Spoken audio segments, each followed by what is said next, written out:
హిందూ సాంప్రదాయాలలో సింధూరానికి ఎంతో ప్రాముఖ్యత ఉంది. పార్వతీదేవికి ప్రతీకగా సింధూరాన్ని భావిస్తారు. హిందూ ఆస్ట్రాలజీ ప్రకారం మేషరాశి స్థానం నుదిటిపైన ఉంటుంది. మేషరాశి అధిపతి అంగారకుడు. అంగారకుడి రంగు ఎరుపు. అందుకే ఈ రంగుని శుభప్రదంగా భావిస్తారు. సౌభాగ్యానికి, అదృష్టానికి ప్రతీకగా ఎరుపు రంగును భావిస్తారు. అందువల్ల ఎరుపు రంగు అదృష్టాన్ని తీసుకువస్తుందని నమ్ముతారు. పూర్వం శ్రీరామ పట్టాభిషేకం తర్వాత ఒకరోజు సీతమ్మ తలస్నానం చేసి నుదుటిన తిలకం దిద్ది పాపిటిన సింధూరం పెట్టుకుని శ్రీరామునితో కలిసి విశ్రాంతి మందిరానికి వెడుతున్న సమయంలో అప్పటి వరకు శ్రీరాముని సేవకై వేచి ఉన్న ఆంజనేయుడు వారి వెనకనే వెళ్లసాగాడు. ఇది గమనించిన సీతారాములు వెనకకు తిరిగి చూడగా సీతాదేవి హనుమంతునితో, "మేము విశ్రాంతి మందిరానికి వెళ్తున్నాం. నీవు రాకూడదు. వెళ్ళు హనుమా, తర్వాత రావచ్చు" అనెను. రాములవారు కూడా, "సీతమ్మ వారు చెప్పినట్లు చేయుము హనుమా, ఇప్పుడు రావద్దు" అనెను. అంతటా ఆంజనేయుడు, "రామా, మిమ్మల్ని సేవించినదే నాకు కునుకు పట్టదు కదా. మీరును సీతమ్మ చెప్పినట్లే పలికెదరేమి? మీరు స్త్రీదాసులైపోతిరేమి రామా" అనగా రాములవారు హనుమంతునితో, "నేను వివాహ సమయమున ఆమె పాపిట చిటికెడు సింధూరం పెట్టితిని.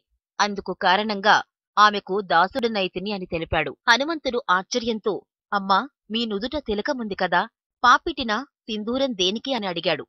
అప్పుడు సీతాదేవి, "నాయనా హనుమా, స్వామివారికి ఇంకా సౌభాగ్యం కలగాలని పాపిటిన సింధూరం ధరించానని చెబుతుంది." వెంటనే హనుమంతుడు అయోధ్య నగరంలోని అంగడినందు సింధూరంను తీసుకుని దానినంతటిని నువ్వుల నూనెతో పలచగా చేసుకుని తన తల తోక అనుకోకుండా పాదాది శిరః పర్యంతం ఎక్కడనూ సందులేకుండా సింధూరం రాసుకుని వెంటనే సీతారాముల దర్బారుకు పట్టరాని ఆనందంతో వెళ్ళాడు. హనుమంతుని రూపం చూసి అక్కడి వారంతా ముసిముసి నవ్వులు నవ్వుతుండగా శ్రీరామచంద్రుడు చిరునవ్వుతో హనుమను చేరదీసి, "హనుమా, ఇదేమిటి?" అని అడగగా హనుమంతుడు, "మీరు చిటికెడు సింధూరంని సీతమ్మవారికి అలంకరించుట చేతనే ఆమెకు వశపడితిరి కదా.